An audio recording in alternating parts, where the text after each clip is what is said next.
Nagpapasalamat po tayo sa ating opisina, ma'am, sir.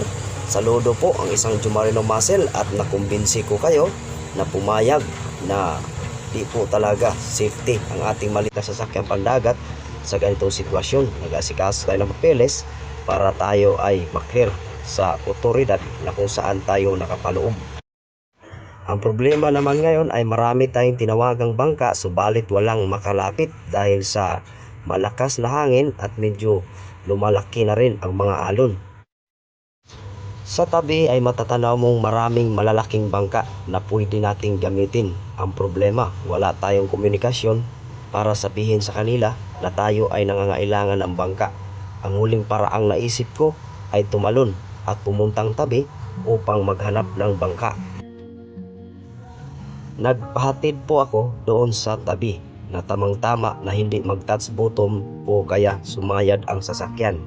At bago ako tumalon, may dala naman akong life ring para ako ay safety makarating sa tabi at makahanap ng bangka doon sa tabi na gagamitin ng clearing officer upang ayusin ang papilis sa aming pag-alis. Ang among kapitan, buwis buhay, tatalon para maghanap ng bangka. Superman! Yun na, nilangoy na, nilangoy. Atras ka, atras na.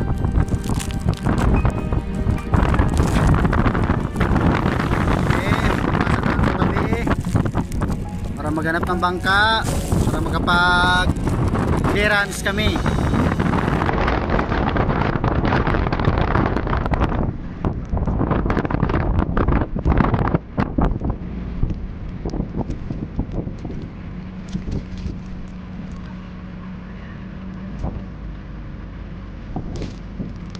Lalangoyin niya, punta tabi.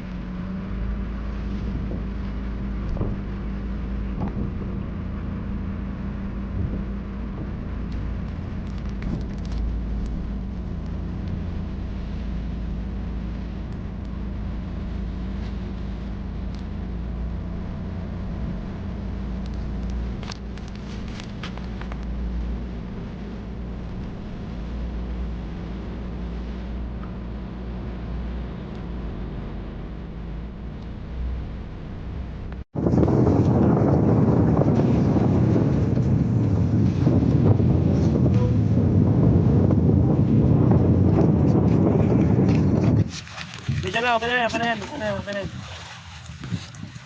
Sige, hawak ka lang dyan. Ayan yung nakuha kong bangka kanina, no? Yung tumalon tayo na may life ring. Ayan yung bangka na nakuha ko. Kapag-clearance na sila, tapos na maklearance, so alis na tayo, pauwi na tayo Marabutas. Ihatid na natin to si skateboard Phil Bataan doon sa Nabutas. So hindi na tayo mangamba na paano rin. Papilis kalagay sa plastic para di mabasa.